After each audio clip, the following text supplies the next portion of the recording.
ಹೇಳಿದೆ sir. Golf club ಏನು ರಚನೆ ಆಗಿತ್ತು ಮಾಡಿದ್ರು, ಅವರು ನಿರ್ಮಾಣ ಮಾಡಿದರು.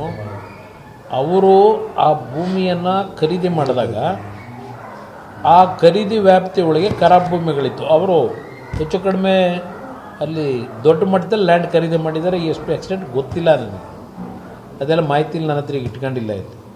ಆ ಒಂದು ಎಕ್ಸ್ಟೆಂಟ್ ಅವರೇನು ಡೆವಲಪ್ಮೆಂಟಿಗೆ ಖರೀದಿ ಮಾಡಿದರು, ಖರೀದಿ ಮಾಡಿದ ವ್ಯಾಪ್ತಿ ಒಳಗೆ ಆ 70 ಎಕರೆ ಖರಾಬಿದೆ ಅಂತಕ್ಕಂಥದ್ದನ್ನು ಹಿಂದೆ ಇದ್ದಂಥ ಡಿ ಸಿಗಳು ಒಬ್ಬೊಬ್ಬರೇ, ಅದು 3 ಜನ 4 ಜನ ಡಿ ಸಿಗಳು ಆಗಲೂ ಏನೇನಾಗಿದೆ, ಅವರುಗಳು ಆ ಡಿ ಸಿಗಳು ಜಿಲ್ಲಾಧಿಕಾರಿಗಳೇನು ಆ ಒಂದು ಗಾಲ್ಫ್ ಕ್ಲಬ್ನಲ್ಲಿ ಸೈಟ್ಗಳ ಬೇರೆ ನಿರ್ಮಾಣ ಮಾಡಿದಿರಲ್ಲ, ಆ ಸೈಟ್ಗಳ ಬಗ್ಗೆ ಅವರ ಮಾಲೀಕರ ಹತ್ರ ಏನೇನು ಪ್ರೆಷರ್ಗಳಾಕಿದ್ರು, ಅದನ್ನು ಸರಿಪಡಿಸ್ಲಿಕ್ಕೆ ರೇಟ್ ಫಿಕ್ಸ್ ಮಾಡಲಿಕ್ಕೆ ಏನೇನು ಪ್ರೆಷರ್ ಹಾಕಿದ್ರು. ಮೊದಲು ಎಷ್ಟು ರೇಟ್ ಹಾಕಿದ್ರು ಒಬ್ಬ ಜಿಲ್ಲಾಧಿಕಾರಿ, ನಂತರ ಬಂದಂತನೂ ಮತ್ತೆ ಏರಿಕೆ ಮಾಡ್ದ, ಮತ್ತು ಇನ್ನೊಬ್ಬ ಬಂದ ಇನ್ನೆಷ್ಟು ಏರಿಕೆ ಮಾಡ್ದ.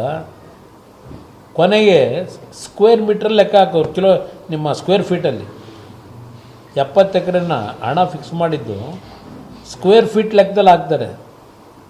ಆ 70 ಎಕರೆಗೆ ಆ ಸ್ಕ್ವೇರ್ ಫೀಟ್ ಲೆಕ್ಕದಲ್ಲೇ ಈಗ ಇಲ್ಲಿ ಲೆಕ್ಕ ಹಾಕಿದ್ರೆ ಒಂದೊಂದು ಎಕರೆ ಭೂಮಿಗೆ ಇದನ್ನು ಮಾರಾಟ ಮಾಡಿದ್ರೆ ಸ್ಕ್ವೇರ್ ಫೀಟ್ ಲೆಕ್ಕದಲ್ಲಿ ಇವ್ರ ಲೆಕ್ಕಾಚಾರದಲ್ಲಿ ಡೆವಲಪ್ಮೆಂಟ್ ಮಾಡಿ 50 ಕೋಟಿ 60 ಕೋಟಿ ಹೋಯ್ತದೆ ಇವ್ರು ಮಾಡೋದು.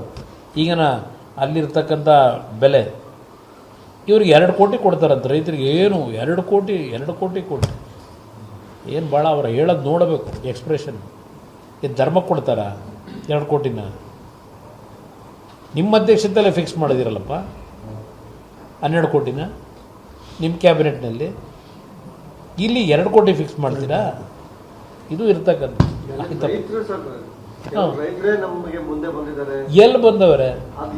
ಎಲ್ಲಿ ಬಂದಿದ್ದಾರೆ ಬ್ರದರ್? ಎಷ್ಟು ಈಗಾಗಲೇ 1 ವರ್ಷ ಆಯ್ತಾ ಬಂತಲ್ಲ. ಪ್ರಿಲಿಮಿನರಿ ನೋಟಿಫಿಕೇಷನ್ 2025ರಲ್ಲಿ ಮಾಡಿದ್ರು. ಈಗ ಒಂದೊಂದು ಊರಿಂದ ಮೊದಲು 3 ಹಳ್ಳಿದು ಮಾಡಿದ್ರು ಫೈನಲ್ ನೋಟಿಫಿಕೇಷನ್ನು. ಎಷ್ಟು ಜನ ಕೊಟ್ಟಿದ್ದೀರಿ, ಎಷ್ಟು ಜನಕ್ಕೆ ದುಡ್ಡು ಕೊಟ್ಟಿದ್ದೀರಿ, ಎಷ್ಟು ಜನ ದುಡ್ಡು ತಗೊಂಡವ್ರೆ? ಅದು ನಿಮ್ಮ ದಬ್ಬಾಳಿಕೆ, ನಿಮ್ಮ ಇರ್ತಕ್ಕಂಥ ಪುಡಾರಿಗಳನ್ನ ಇಟ್ಕೊಂಡು ಪದರಿಸಿ ಗ್ರ್ಯಾಂಟ್ ಲ್ಯಾಂಡ್ ಎಲ್ಲ ವಜಾ ಮಾಡ್ತೀವಿ, ಕಿತ್ಕೋತೀವಿ, ಇದೆಲ್ಲ ಹೇಳಿ ಎದುರಿಸಿ ಎಷ್ಟು ಜನದ ಕೈಲಿ ತಗೊಂಡಿದ್ದೀರಿ ಈಗ ಭೂಮಿನ? ಎಲ್ಲ ಜನಗಳ ಮುಂದಿಡಿ. ಎಲ್ಲಿ ಒಪ್ಕೊಂಡವ್ರು ಜನ? 100% ನಡೀತಾ ಇದೆ. ಈಗಾಗಲೇ ರೈತರುಗಳೇ ನ್ಯಾಯಾಲಯಕ್ಕೆ ಅರ್ಜಿ ಹಾಕೊಂಡವ್ರೆ, ನಾವು ಭೂಮಿ ಕೊಡೋದಿಲ್ಲ ಅಂತೇಳಿ, ಇದು ಇಲ್ಲಿಗಲ್, ಇದು ಸ್ಟಾಪ್ ಮಾಡಿ ಅಂತ ಅರ್ಜಿ ಹಾಕೊಂಡವ್ರೆ.